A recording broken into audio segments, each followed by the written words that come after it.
Good morning from beautiful snowy downtown Chagrin Falls, and welcome to the winter series of the webinars. And we have a lot of new exciting ones for people. I see a lot of names. We have a good showing this morning from last fall, and we've got a lot of new exciting ones for you guys this winter also. And a lot also with the popular ones from last year. So there's a lot of webinars coming up, and you can check them out. And we've been hopefully being effective by sending you guys out e-blast and things like that. But you can always go to my websites, thehalldesignGroup.com or kitchenedesigns.com, and get the schedule and keep up to date on it. So what we're going to do today, we have a double header, and all of the webinars are going to be double headers and every other week. So starting today, it'll be Kitchen Trends 2021, which is naturally a new one. It's great to say 2021. And then also at 10 o'clock is another new one, and that is going to be a study of countertops. The other thing is I have a very popular kitchen class, and you'll be getting information if you haven't already. I think it's January 30th for 2 or 3 hours where we get much more in depth and talk about everything in the kitchen. So that'll be coming up, and also have a bathroom class, which I think is the following week. But again, you can see all that stuff on my website or contact me. Okay, so let's get started. Now, one of the things is giving all my talks over the years, and I brought trends back about 2 or 3 years ago. I'm not a huge believer in trends. Like when I design a space for somebody, I like to take into consideration the architecture of the house, and a lot of the stuff that's going on, and find a timeless piece that we can put into that space. At the same time, though, keeping up with some of the more modern and, everything from the appliances and countertops and things like that. So you have a very effective kitchen. So trends, it's all in the eye of the beholder. So what I'm going to show you today, some of the stuff, you have to do what's good for you. Sometimes I'll say to my clients, I'll say, do you care what the industry is doing? And I would say probably about 60 to 70% will say yes, and 30 to 40% will say, you know what, John, it really doesn't matter what the industry's doing. It's what I want. Okay. So knowing all that, let's jump right in. Okay. The first thing is, now this is interesting. This has been a very popular color. Last year was a dark blue with Sherwin-Williams. Sherwin-Williams has a great website. They have a lot of good tools for you guys out there about colors and things like that. I tend to find that with Sherwin-Williams, with the colors and a lot of these people, they're usually a year or two behind where I am already, because I get a lot of my influence out of Europe. And the blues in Europe and things like that have been very popular for the last 2 to 3 years. This color here, I've used personally in my house, and I've used for a lot of clients. The color of the year with Sherwin-Williams is Urban Bronze. Now, how does that relate to me with in my design world? Well, you see a lot of the colors of the grays. I'm working on a bathroom right now with somebody, and what's happening is that we're going, and the house, it's a Tudor house, so they want that bathroom with the grays and everything, but they have a lot of beautiful rich woodwork and things. And these grays today, what's happening is you're noticing the grays are starting to have browns mixed in with them. And you're going to find out that that's going to be very popular when you start looking at cabinet colors, when you start looking maybe as an accent for an island, things like that, or even your wall treatments or your window treatments and things like that. So you're going to be seeing a lot of this. Mixed materials, okay? You guys are the first in the United States to see this picture, probably. This is a brand new shot from my German line called Light out of Stuttgart. And what's happening is there's been a trend over the, usually the Europeans have been very big into minimalism, the very clean lacquered look or laminates or whatever. Now look what's been happening. So now all of a sudden, what they're doing is they're coming in, that's more of a striated, like a V group door, adding texture, not only the mixing the materials, but adding texture to it. And then if you stick around for 10 o'clock, we're going to talk about a countertop that's out there now, and that is called porcelain material. And it just doesn't have to be on countertops. What the Germans are doing, I was just in an hour and a half webinar with them, and what they've come up with is actually having granite doors and porcelain doors and things like that. So that's what you're seeing on this island. You're seeing more of a, mixing that materials of that porcelain that gives you that natural stone appearance. And then you go and you look at that backsplash, and then you're looking at the cabinetry. So mixing materials is becoming more and more popular in the space. And metals, like look at the leg of the table, and then look at the eating top. So you got a bunch going on, a bunch of stuff going on there, not including the faucet and things like that. Metal finishes on cabinetry.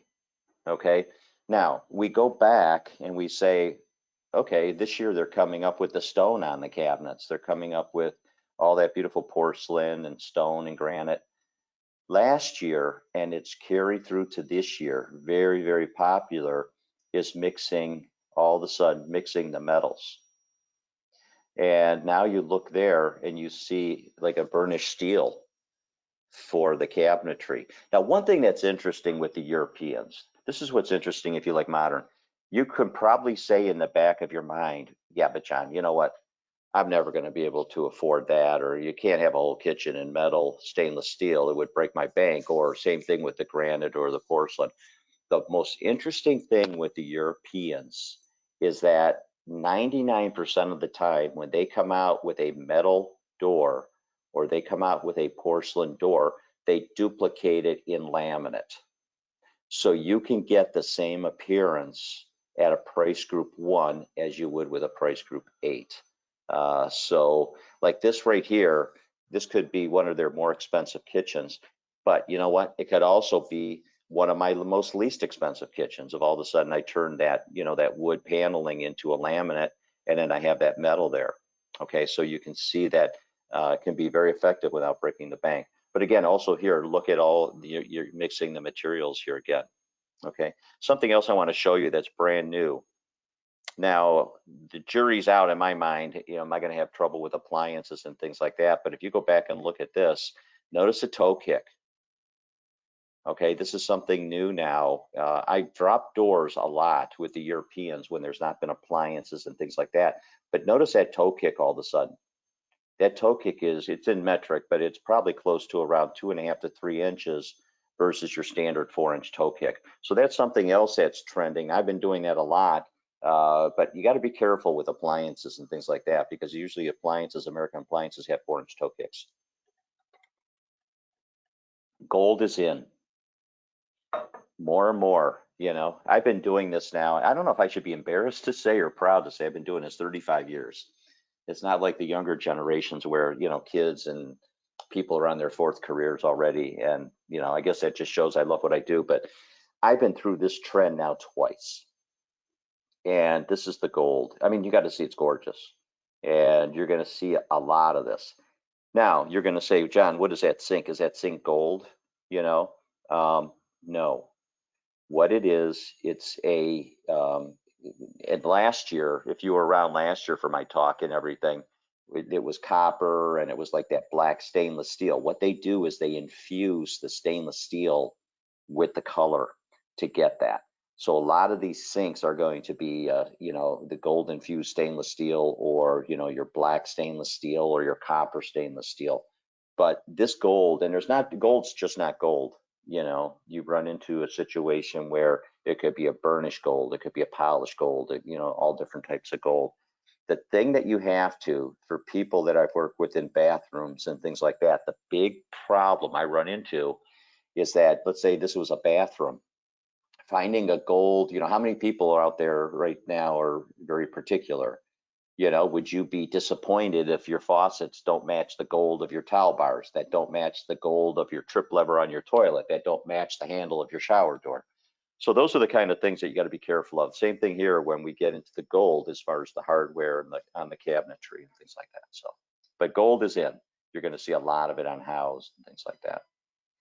Okay, now what's interesting with the trends is I would probably say about 20 to 30% of my trends are from last year also. And one of the trends that has stuck is walnut. When I started in this business in the 80s, walnut was very, very popular. Now you could see that walnut has come back. And of course, what do the Germans do when they send me all the new doors? They send me a walnut laminate price group 1 that you can't tell from a foot and a half away that it's not real wood, that it is a laminate. So you can see that the laminates are absolutely gorgeous. And then depending on where you get, and I'm going to jump in and give you a little more advice and things like that, is that, you know, depending on where you are with the level of the quality of the product that you're putting in, now all of a sudden do you go and book match and things like that, and you get very intricate with the design. This is what I do a lot of. If you notice, you look right here on this cabinetry, you notice that it doesn't have the toe kick there. So what I do in a lot of, this is where I do a lot of this, where a bookcase area or an area where I don't have appliances and things like that, and I'm not going to be going up to it every day. But notice how that I drop the doors and you really have a minimal toe kick line there. So it adds a much more detailed furniture look. Now, here's where it's very popular with me. Okay, so you have the opportunity with a lot of manufacturers now to say, you know, John, I really, really love walnut, but I'm not putting a walnut kitchen in because it's just not my taste. Look what happens now. You could take white cabinetry, and I love this in painted cabinets. You could take white cabinetry and go and put walnut drawer boxes in. Look how rich and detailed that looks. So that is something that's really, really sharp. I always promise when I start working with people, you know, I'm going to watch your pocketbook as close as you guys are. You know, a lot of times I'll go through and I'll break all the pricing out on details, you know, but when I give my talks down at the shows, and you guys have probably heard me say this, if you've heard me talk, you're going to have about $1,000 decisions when you do a project. So this is one of them. You know, do you want to put walnut out throughout your drawers and everything? It's probably to do that, probably about 500 to 1,000 bucks. Moodier tones. Okay. Moodier tones come into play. Now, one of the things that white is very popular in a kitchen. It's always going to be very popular in a kitchen, but people are starting to get a break out of their comfort zones a little bit. And so now what's happening is we're going to get into a situation where, you know, we say, John, do I have to have that white kitchen? Can I go? I have a young couple I'm working with right now, absolutely terrific couple in Aurora. And she just sent me a color this morning that she wants me to have a sample made up. And I think it's called Dark Midnight, which is like a deepish blue. It almost like it has a mixture of an olive and a blue to it, like a green and a blue, and it's absolutely gorgeous. So more and more people are coming out of their comfort zones in that typical white kitchen and doing that. Now, is there anything wrong with white? No, still probably 80% of my kitchens when they do a color. But now what we can do is that moodier tone could be the accent. It could be the island. You know, get out of your comfort zone on the islands and things like that. So that's very, very popular.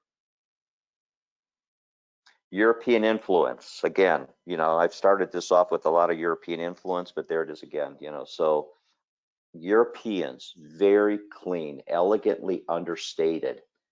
That's what we're getting into when we start talking about European design. Is European design my number one right now? You know what, last year and the year before, at least half my sales were European modern. This year it's transitional. And what the transitional is leaning towards is, you know, I like to say transitional. You guys know me, that I'm working with out there. We talk about that teeter-totter. Do you want the design to go a little more traditional, a little more modern? If we're going a little more modern, then it comes in with the light fixtures. It comes in with maybe some of the linear elements, the tile backsplash, you know, the faucets, things like that.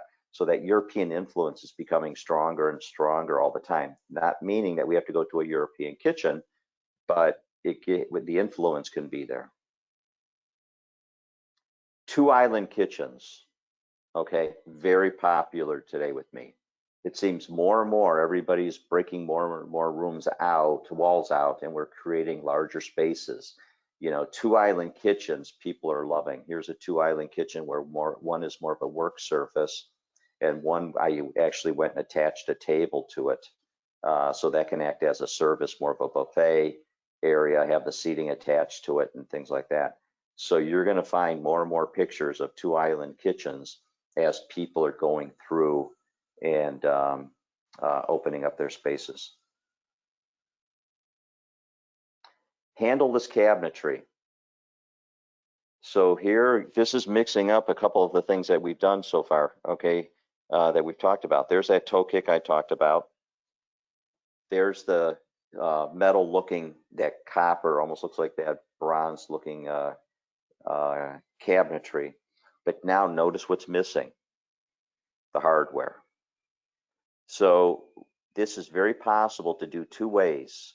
If we go back and we say, you know, we don't want hardware, this could be what's called a servomatic system, where you go and touch it almost like a touch latch, or it could be motorized. The other option, if you allow me to go back here a second, you could have more of a channel system. Okay, now what's happening, what people are doing with these channels, and I do it everywhere. Like, look, and I have this in my studio. Look at those lights there, the LED lighting. There's just a strip of light built in. Now what's happening is we can take that strip of light and put it right underneath into that channel, and it creates really, really a great mood light. Apron sinks. So apron sinks here are really, really have come back. This is something that if you were to follow a curve over the last several years, you know, it's has its ups and downs. It is now really in an up phase. Again, what do you want to spend? To get a halfway decent sink, you're probably going to be right at about, you know, starting at around 800 to $1,000 to do that. But you can see the look that it adds. It adds a beautiful look to it. This is what I would refer to as a transitional kitchen here. You know, look at the frameless cabinetry, and you people that followed me, you know this. If not, we have all the webinars coming up talking about cabinetry and all that kind of stuff. But the other thing that really I like here is a couple things. Number one, okay, if you look what's on that countertop, okay, for people that do composting, that's a little trash can that you can go and have all your scraps of your, you know, your cuttings and things like that, that can go right into that little tub and then take it out to the composting. Look at the backsplash. This is what's interesting. You know, we talk about subway tiles, and subway tiles that we all know are out there are usually 3 by 6 inch. So now all of a sudden, look at that one. That's 3 by 12. Again, that's that teeter-totter where we can be taking these kitchens and trending them a little more towards the modern or a little more towards the, you know, the traditional. So you have a traditional concept of the subway, but then you go in there and you add that length on, and it becomes more transitional. This is a big one. This is a kitchen that I did 2 times flying in life about 2 years ago. And I took Melissa with the lighting. I like to go to Cleveland Lighting. And you notice the hood is stainless steel. And you notice the appliances are stainless steel and the hardware stainless steel. So we had all that selected. And then all of a sudden we go to Cleveland Lighting and we say, oh my gosh, we love that light. That light is so perfect. It matched the chandelier that was elsewhere and then right off this area. And she said, John, but it didn't come in stainless, brushed stainless. And she says, is it okay? I said, you know what, why not? And then about 3 months after we did that, every article, I'm sure you guys have seen it on Houzz and with all the e-blasts that come out and everything you read, all of a sudden mixing metals is the thing to do. So like, and especially, let's say if you were intrigued by that gold, you know, let's say you're going to put that gold in your kitchen, you're very seldomly going to get your appliances in gold. you know, and if you do ever find, let's say, a gold oven or something, then is it going to give you the features you want? You know, worst, I think the best case you're going to find on appliances is you might find the handles or the knobs or things like that gold, and the rest of it's going to be stainless. But mixing and matching the metals, really, really nice, as you can see there. Geometric tile patterns. Okay, still very, very popular and trending. So you can see here now, you know, used to be when I started in business, all the busy Delft tiles and things like that, where we would have, you know, all the Dutch blues and the, you know, the busyness of it. Now all of a sudden we get involved with, we say, you know what, we want to maintain a monochromatic look to our backsplash, but can we add some interest to it with the geometric 3D tiles? And yes, you can. So you can see how you can very effectively, you know, do that.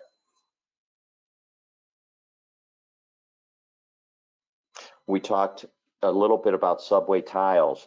One thing now also, as you see, both in this last slide and this one, the backsplashes they used to be just, you know what, as a backdrop over the last, because again, elegance through simplicity.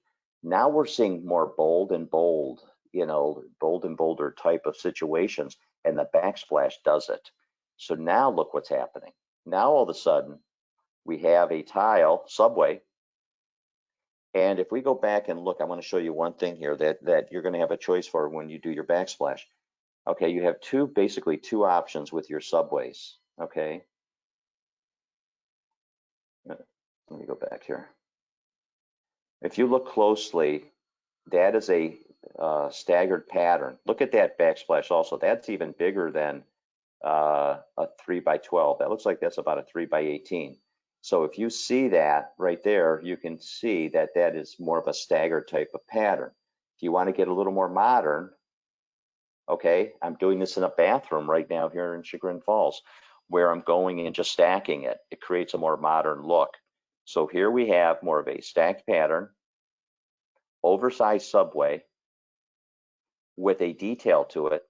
And on top of that, what's happening on top of that, it's blue, which was last year's color. So again, bringing in a little more of the vibrancy, little more unique on the tile pattern, being oversized, and having a detail to it. And that's what you get.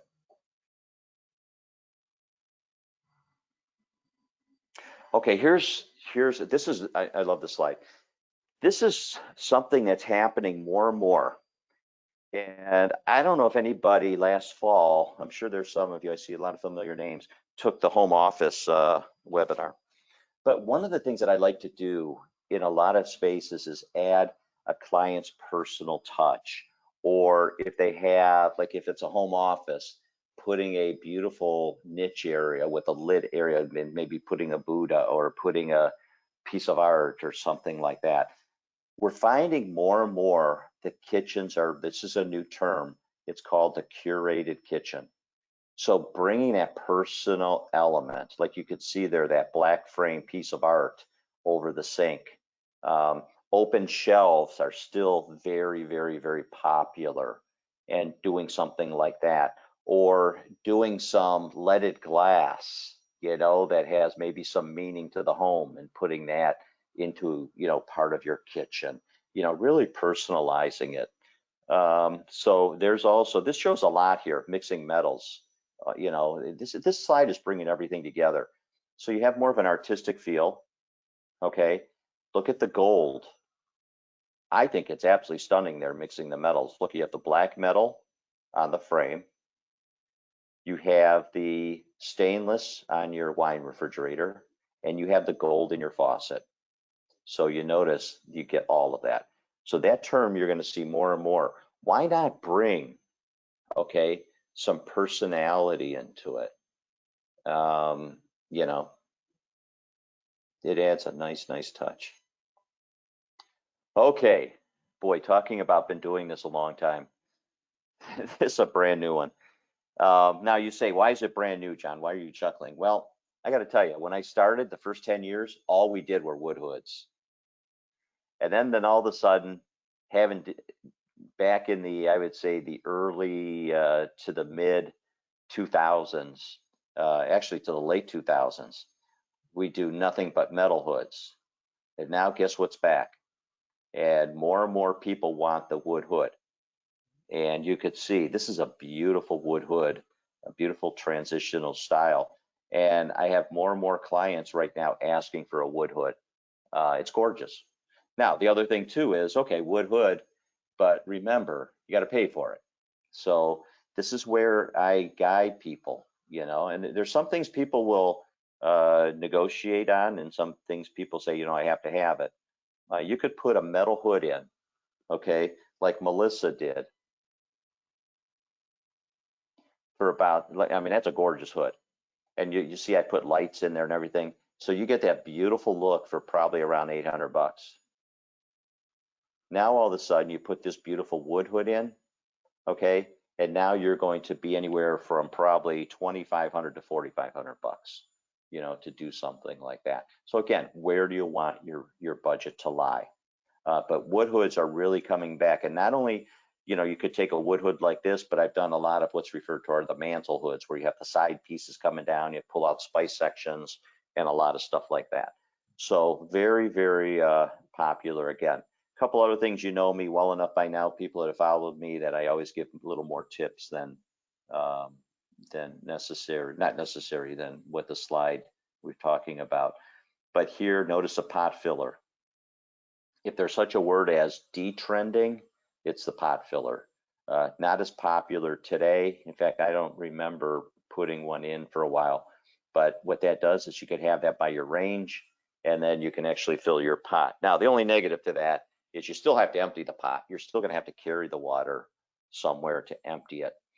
The other thing, if you look behind this, okay, there's your typical 3x6 subway tile, but you notice that they went and put a mural behind, you know, bringing some of the colors in, maybe that are elsewhere, either in the countertop or, you know, elsewhere around the surrounding areas in the kitchen.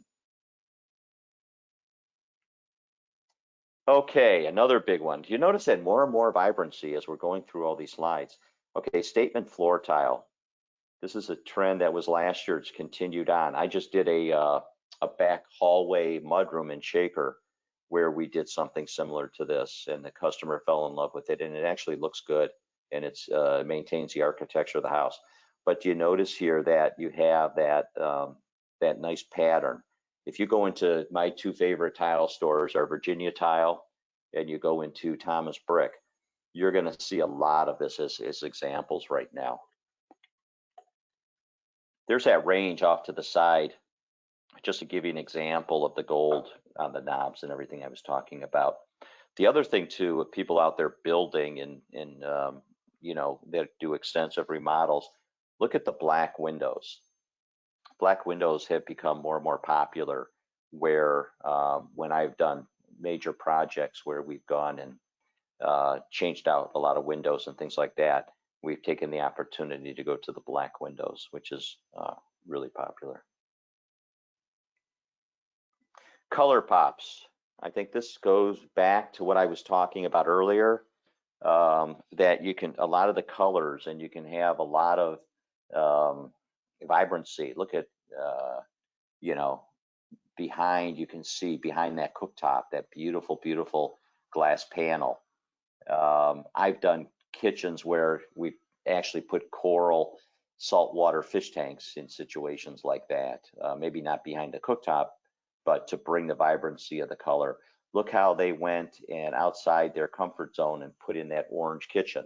If you go on my website, you'll look at a beautiful kitchen from Chagrin Falls. And with that kitchen, we went and put more of a, you know, a turquoise color in the island, a distressed turquoise. It looks phenomenal, you know. But again, do you go outside your comfort zone a little bit in doing that? So that's up to you. The thing that I will say to my clients is, can you get up every day for the next 25 to 30 years and live with that color? That's a comment that I make. Now, if there's ever a question and you say, you know what, John, like one of my favorite sayings that you know, advice somebody gave me when I got into business was don't ever be afraid to take a chance as long as there's an out. And I'm a big believer in that. So how does that apply to this? Well, all of a sudden that orange could be window treatments, or that orange could be a painting, or that orange could be a black backsplash tile, something that could be easily changed down the road if you tire of it, and without breaking the bank and redoing everything. The fifth wall, it's a very popular one. All of a sudden, we have worked with the walls and the floor. And what's happened over the last 2 years is that we've come back around and created the ceiling to have an aesthetical appeal to it. Doing it either, a lot of times people with an addition, they'll do a beautiful, maybe putting a 3-season room in or a 4-season room in, and the ceilings are pitched, and we'll put a beautiful wood ceiling in there. But that wood ceiling can add a really nice touch and add some drama, to a space. Open layouts. We talked about this earlier, where we have the open layout, and more people, what they're doing. Yesterday, I've been doing this, like I said, 35 years. I've been in almost every one of your communities. But yesterday, I was down in Canal Fulton, Ohio. I've never been to Canal Fulton. And first thing, before they even shook my hand, okay, or actually right after, they said, open this place up for us, John. We want to open all these walls up. More and more, a lot of you out there, I see your names that I've worked with or I am working with, and you have told me the same thing, that get these walls opened up for me. So opening the floor plan is very, very popular, because it's such a nice gathering space. Like one of the things, myself personally, when I'm not working, my wife and I are either outdoors hiking or whatever, and when my daughter's home from college, we'll find all three of us all the time in the kitchen. I'll always, I drive my wife crazy, I'll say on Tuesday, what should we cook for dinner on Sunday? And she said, John, can we get to Sunday first? But that's what we do, and that's the culture, and that's it. If you have young kids, doing their homework or watching them, or being on the computer, or things like that, you want to really open up the space. Not only opening it up wall wise, but a lot of times people want to open it up ceiling wise, to try to visually raise the space.